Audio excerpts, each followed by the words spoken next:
The fluorescent lights buzzed overhead like dying insects. Inside the small tabernacle on Martin Luther King Boulevard, 17 people sat in folding chairs, their heads bowed in prayer. The Wednesday evening service had just begun. No one noticed the front door opening. No one heard the footsteps crossing the threshold. And no one saw the rage burning in the eyes of the man who'd come to destroy something sacred. By the time anyone looked up, he was already moving toward the altar. That's when the screaming started. The attacker was massive. 6'3", easily 240 pounds of muscle and fury. His tank top revealed arms covered in prison ink, the kind you earn in yards where weakness gets you killed. He was shouting something incoherent, words slurring together into a stream of profanity and threats. In his right hand, he gripped a wooden chair leg he'd torn from the furniture in the back row. His left hand was already reaching for the altar cloth. The pastor, a 60-year-old man named Reverend Marcus Williams, stepped backward, palms raised in a gesture that was half surrender, half protection. The elderly women in the front pews gasped. A mother pulled her 2 children closer. Everyone froze. Fear does that. It turns your body into stone while your mind screams at you to run. The attacker grabbed the silver cross from the altar. It was small, maybe 8 inches tall, but it had been there for 40 years. Reverend Williams had held it during his own ordination. He'd used it to bless marriages, baptisms, funerals. Now, this stranger was raising it above his head like a weapon, like a trophy taken in war. His voice echoed against the walls. He was yelling about lies, about hypocrites, about people who pretend to be holy while the world burns. The words didn't matter. What mattered was the violence in them. What mattered was that no one knew what he'd do next. Would he throw the cross? Would he attack someone? Would he burn the place down? The congregation held its breath. That's when someone moved. Not the pastor. Not the deacons sitting near the back. Not the young men who worked construction and looked strong enough to intervene. It was someone no one expected. A figure near the side door, sitting alone in the shadows where the light didn't quite reach. He'd been there the whole service, quiet and still, almost invisible. He stood up slowly. He wasn't tall, maybe 5'9". He wore a plain gray hoodie and black frame glasses that kept sliding down his nose. His jeans were faded. His sneakers were scuffed. He looked like a college student who'd wandered into the wrong building. Skinny wrists, narrow shoulders, the kind of guy who got picked last in gym class. The kind of guy people ignore. He walked toward the attacker with his hands in his pockets. No rush, no hesitation, just a steady, measured pace like he was crossing the street to buy coffee. The attacker didn't notice him at first. He was too busy screaming, too consumed by whatever demons had driven him through that door. But the congregation noticed. They watched this thin, unassuming stranger approach a man twice his size, a man holding a weapon, a man clearly unhinged. Some people wanted to warn him. Others wanted to tell him to stop. But no one spoke. They just watched. Because something about the way he moved suggested he knew exactly what he was doing. The attacker finally saw him. He turned, the cross still raised, and his face twisted into something between confusion and contempt. He said something. The witnesses later couldn't agree on the exact words, but the tone was universal. Mocking, dismissive, the kind of thing bullies say when they think they've found an easy target. He took a step toward the stranger in the gray hoodie. He was smiling now, the kind of smile that promises violence. He lowered the cross and raised the chair leg instead. Closer, better for hitting, better for breaking bones. He swung in a wide arc, testing its weight. The stranger didn't flinch. He just kept walking. 3 steps away. 2 steps. 1. Then everything happened faster than anyone could process. The stranger's right hand came out of his pocket. Not fast, not flashy, just quick enough. He caught the attacker's wrist mid-swing, his fingers wrapping around the forearm with surgical precision. The chair leg stopped in midair, momentum killed instantly. The attacker's smile vanished. He tried to pull back, but his arm wouldn't move. He tried to swing with his other hand, the one holding the cross, but before he could complete the motion, the stranger had already shifted his weight. It wasn't a punch. It wasn't a tackle. It was something more efficient. A pivot. A pull. a subtle adjustment of angles that used the attacker's own size against him. The big man's feet left the ground. Not dramatically, not like in movies where people fly backward through the air. It was quick and controlled, a practice throw that dropped him onto his back with a sound that echoed through the chapel like thunder. The cross fell from his hand and clattered across the floor. The chair leg rolled away, and before the attacker could process what had happened, the stranger in the hoodie was on top of him, one knee pressed against his shoulder, one hand controlling his head, the other twisting his arm into a position that made struggling impossible. Submission, total and complete. The attacker tried to resist. His face turned red. His muscles flexed. But he couldn't move. Not an inch. The stranger's grip was absolute. The whole thing had taken maybe 4 seconds. 4 seconds from the first touch to complete control. No punches, no kicks, no dramatic exchange of blows. Just efficiency, precision, the kind of technique that takes years to develop and longer to master. The congregation stared in silence. Someone was crying softly. Someone else was praying. Reverend Williams stood frozen at the altar, still trying to understand what he'd just witnessed. The stranger didn't speak. He didn't threaten. He just held the position, his breathing steady and calm while the attacker beneath him gasped and struggled uselessly. His glasses had slid down his nose again. He pushed them up with his shoulder, a casual gesture that somehow made the whole scene even more surreal. Sirens approached in the distance. Someone had called the police during the chaos. The stranger waited, maintaining control without increasing pressure, without causing unnecessary pain. It was restraint in its purest form. Not weakness, not mercy exactly, just control. The ability to do more damage, but choosing not to. The attacker finally stopped struggling. Maybe he understood he was beaten. Maybe exhaustion took over. Maybe he finally felt the fear he'd been inflicting on everyone else. His breathing slowed. His body went limp. The stranger maintained the hold until 2 police officers burst through the door, hands on their weapons, assessing the scene. They saw the destroyed altar. They saw the frightened congregation. They saw the big man on the ground and the skinny guy in the hoodie kneeling over him. For a moment, they couldn't tell who was the threat. Then Reverend Williams found his voice. He explained what happened, pointed at the attacker, gestured toward the stranger. The officers approached carefully. One of them, a veteran cop with 20 years on the force, recognized the hold immediately. He'd seen it before. Military, law enforcement, or something else. He told the stranger he could let go. The stranger did, smoothly and efficiently, releasing pressure in stages and backing away with his hands visible. The attacker stayed on the ground, panting, defeated. The police cuffed the attacker and pulled him to his feet. He didn't resist anymore. Whatever fire had brought him through that door had been extinguished. They walked him outside where more units had arrived, lights painting the evening red and blue. The stranger stayed inside, standing near the wall where he'd been sitting before.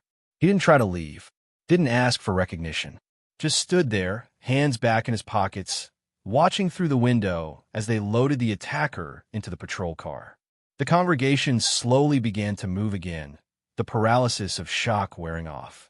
People hugged each other. Someone was checking on the elderly woman who'd nearly fainted. Reverend Williams picked up the cross from where it had fallen, examining it for damage. One of the officers came back inside.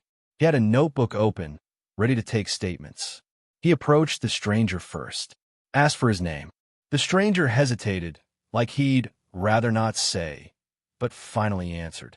Just a first name. No last name offered. The officer didn't press. He asked what had happened from his perspective. The stranger's response was clinical, factual. He described the threat assessment, the positioning, the technique used to neutralize without causing permanent injury. He spoke like someone giving a mission debrief, not a civilian describing a fight. The officer took notes, then asked the question everyone was thinking. Where did he learn to do that? The stranger pushed his glasses up again, said something vague about training. The officer, the veteran who'd recognized the hold, narrowed his eyes. He asked if the stranger had military experience. A slight nod.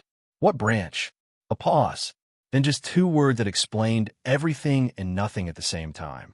Special operations. The officer nodded slowly. He'd suspected as much. You don't move like that without serious training. You don't control a situation that completely without having lived through worse. He asked a few more questions, but the stranger's answers remained minimal. Name, basic description of events, confirmation of his willingness to provide a statement if needed. Nothing extra. Nothing personal. The other witnesses gave their accounts. They all told the same story, just from different angles. The elderly woman who'd almost fainted described the stranger as an angel sent by God. The mother with 2 children said she'd never seen anything like it, the way he'd moved with such certainty. One of the construction workers admitted he'd been about to intervene himself, but had frozen when the attacker turned violent. He said he was grateful someone braver had acted. The stranger shook his head at that, a small gesture of disagreement. It wasn't about bravery. Anyone watching closely could see that in his eyes. It was about training, about muscle memory, about responding to threats the way he'd been conditioned to respond for years, maybe decades. Reverend Williams approached him once the police had gathered enough statements. He wanted to thank him, wanted to know who he was, where he'd come from, why he'd been at a random Wednesday evening service in a small tabernacle in a neighborhood that wasn't his own. The stranger was polite but evasive. He'd been passing through, saw the open door, needed a quiet place to think. The Reverend didn't believe that. Not entirely, but he didn't push. Instead, he asked if the stranger needed anything. Medical attention, perhaps? The stranger shook his head. No injuries. The Reverend persisted. At least stay for the remainder of the service? The stranger declined. Said he should probably go, but he didn't move toward the door. Not yet. He stood there, looking at the altar, at the cross now back in its place. For the first time since the incident, something shifted in his expression. Not much, just a subtle change around his eyes, a tightening at the corners of his mouth. The Reverend, who'd spent 40 years reading people's souls, recognized that look. Guilt, not for what had just happened, for something older, something buried. He didn't ask about it, just stood beside the stranger in comfortable silence. 2 men who'd both seen violence, though in very different contexts. After a moment, the stranger spoke quietly, almost to himself. Said something about how places like this used to mean something to him. Used to be safe. The Reverend understood. Whatever the stranger had been through, whatever he'd done or seen in service to his country, it had complicated his relationship with faith, with safety, with the idea that sanctuaries could actually protect anyone from anything. The attack tonight had probably confirmed those doubts, even as he'd prevented it from becoming worse. The Reverend wanted to offer comfort, wanted to tell him that God still valued his protection, still honored his sacrifice. But he sensed that words wouldn't reach wherever the stranger had gone in his head. So he just placed a hand on his shoulder, a brief contact, and went back to comforting his congregation. The police finished their work. The veteran officer approached the stranger one more time, gave him a card with a case number, said they might need a follow-up. Then he asked, off the record, what unit the stranger had served with. The stranger looked at him for a long moment, assessing whether to answer. Finally, he said a single word, a unit designation that made the officer's eyebrows rise. He nodded slowly, understanding blooming across his face. That explained the efficiency. That explained the absolute control. That explained why a skinny guy in a hoodie could drop a man twice his size without breaking a sweat. The officer thanked him for his service, a phrase that sounded genuine rather than automatic. The stranger accepted it with a small nod, but didn't return the sentiment. As the police left and the congregation began to disperse, a few people approached the stranger. They wanted to shake his hand, to express their gratitude, to tell him he was a hero.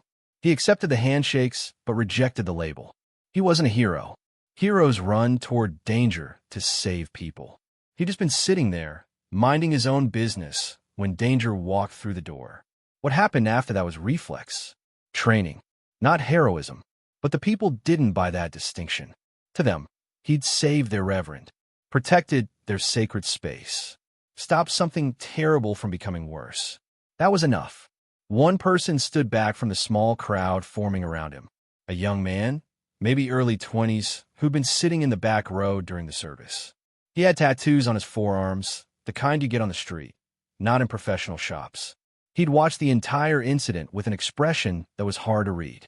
Now he waited until the others had cleared away, then approached the stranger with careful steps, hands visible, no sudden movements.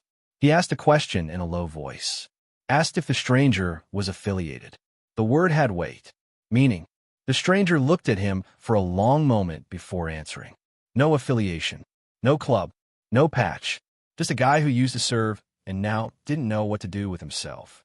The young man nodded slowly, said he'd thought maybe because of the way he'd moved, because of the control, because of the calm, said it reminded him of someone. The stranger asked who. The young man hesitated, then mentioned a name. A motorcycle club. 1%. The kind of organization that operated outside the law, but maintained its own code. The stranger's expression didn't change, but something flickered in his eyes. Recognition maybe, or understanding. He asked why the young man was here, in a church, with those tattoos and that knowledge.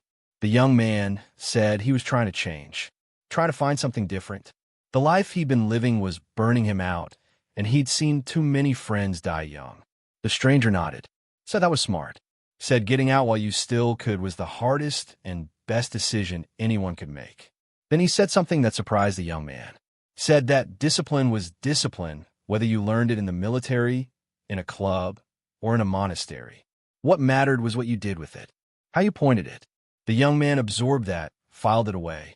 They stood in silence for a moment, two people from different worlds who somehow understood each other. The tabernacle emptied slowly. Reverend Williams locked the doors after everyone had left, but he noticed the stranger still standing in the parking lot, looking at something on his phone. The Reverend approached him one more time, asked if he had somewhere to go. The stranger said he did, a motel a few miles away. The Reverend offered to drive him, but the stranger declined, said he had a motorcycle parked around the corner. Of course he did, the Reverend thought. It fit. The strange contradiction of someone who looked so unassuming but moved with such lethal precision. Someone who wore a college hoodie but spoke the language of violence. The Reverend asked one more question. Asked if the stranger believed in what had happened tonight. Not the fight, the protection, the idea that he'd been there for a reason. The stranger considered this. Said he didn't believe in divine intervention.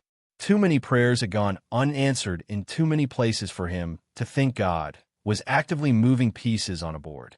But he allowed that maybe patterns existed. Maybe training and circumstance and random chance sometimes aligned in ways that looked intentional. Maybe that was enough. The Reverend smiled, said that sounded like faith wrapped in skepticism. The stranger almost smiled back. Almost. He walked to his motorcycle, parked in the shadows between two streetlights. It was an old model, well-maintained, but not flashy. Black paint, minimal chrome, the kind of bike you rode for function rather than show. He pulled a helmet from the saddlebag and paused before putting it on.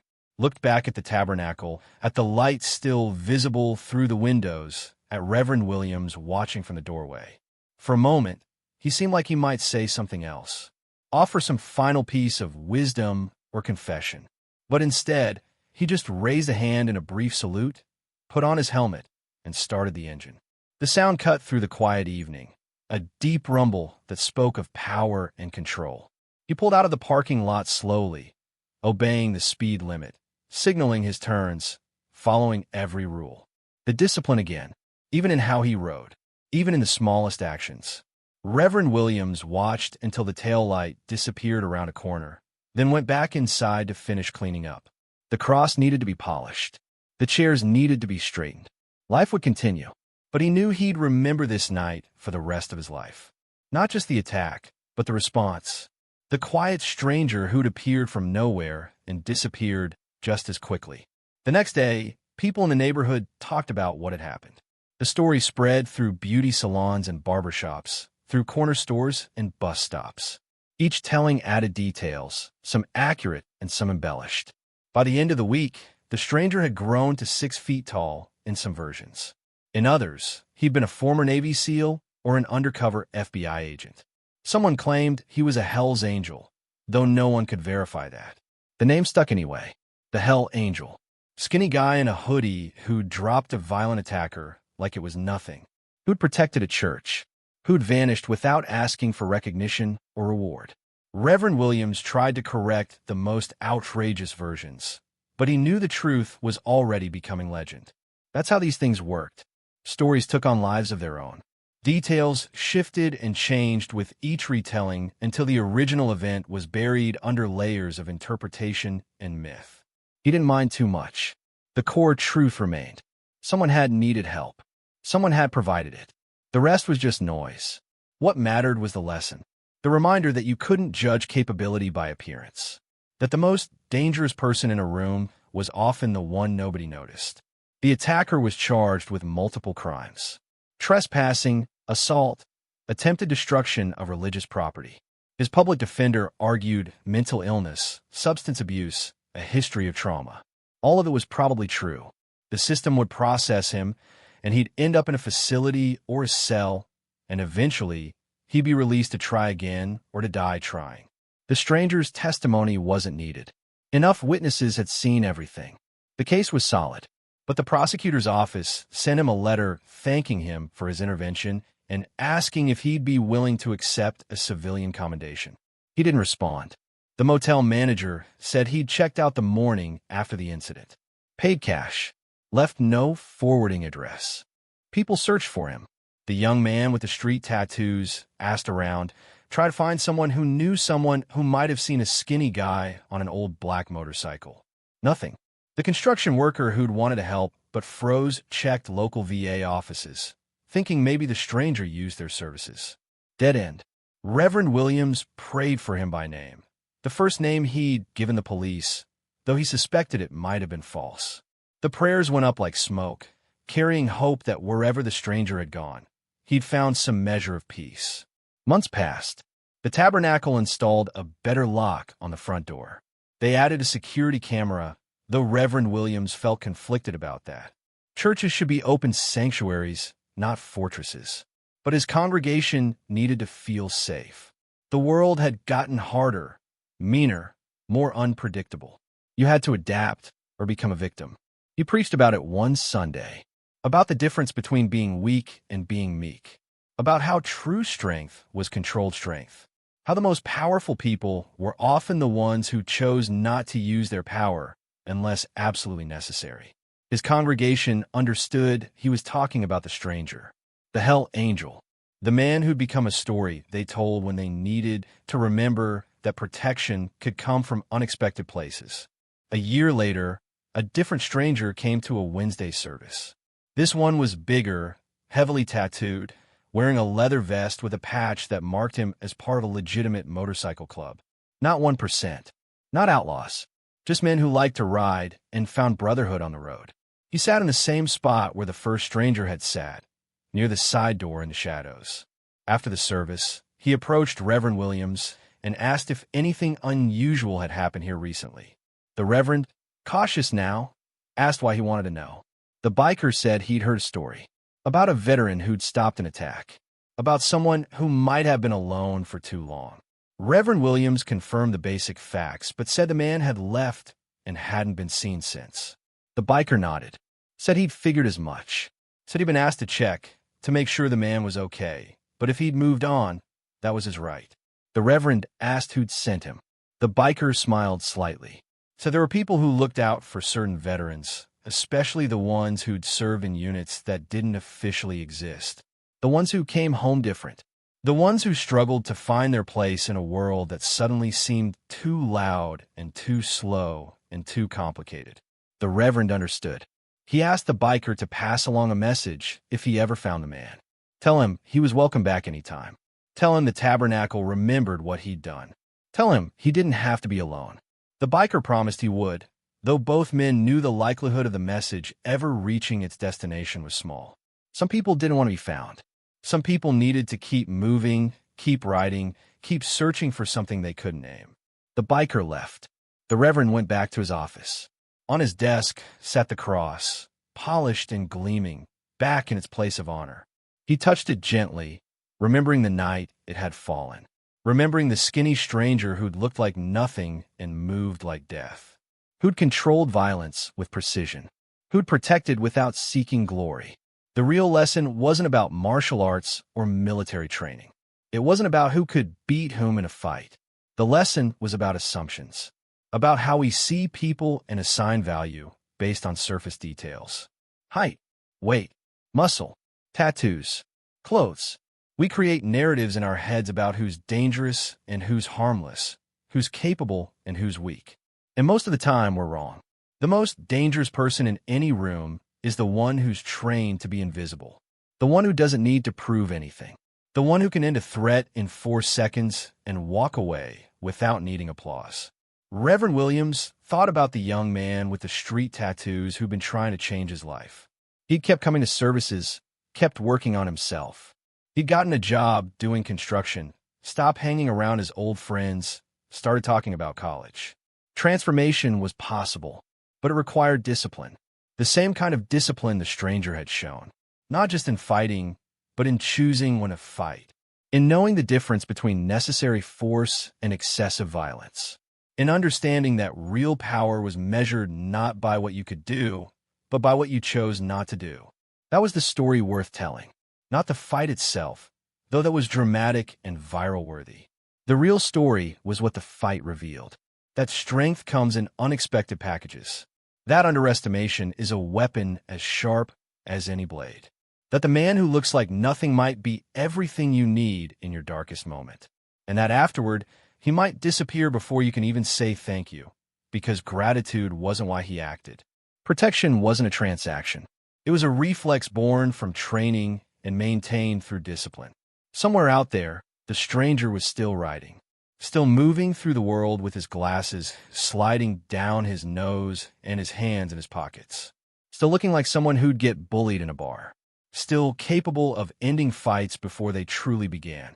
He'd probably forgotten about the Tabernacle already, moved on to the next town, the next motel, the next moment of quiet before the next eruption of violence.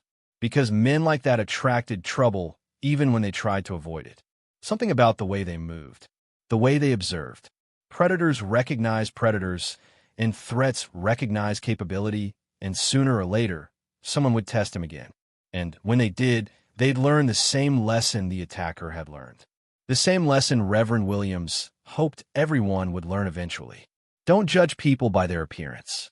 Don't assume weakness based on size. Don't think you understand someone's capability because they seem harmless. The world is full of sleeping dragons who look like house cats, full of warriors wearing hoodies instead of armor, full of people who've been to hell and back and brought home skills they hope they'll never have to use again. Until they do, until a stranger attacks a sacred place and someone needs to respond. And then those skills emerge from wherever they've been sleeping, efficient and terrible and perfectly controlled. The Hell Angel. That's what people called him. But he was never really theirs to name. He was just a man, trained, tired, trying to find meaning in a world that no longer needed his particular expertise, trying to reconcile what he'd been taught to do with who he wanted to be, failing more often than succeeding. But on one Wednesday evening, in a small tabernacle on Martin Luther King Boulevard, he succeeded perfectly. He protected people who couldn't protect themselves. He controlled violence with precision. He reminded everyone watching that appearances mean nothing and capability means everything. Then he vanished into legend, which is where men like him prefer to exist anyway. Remembered, but not known. Honored, but not understood. Present in the moment when needed. Absent in the aftermath when peace returns.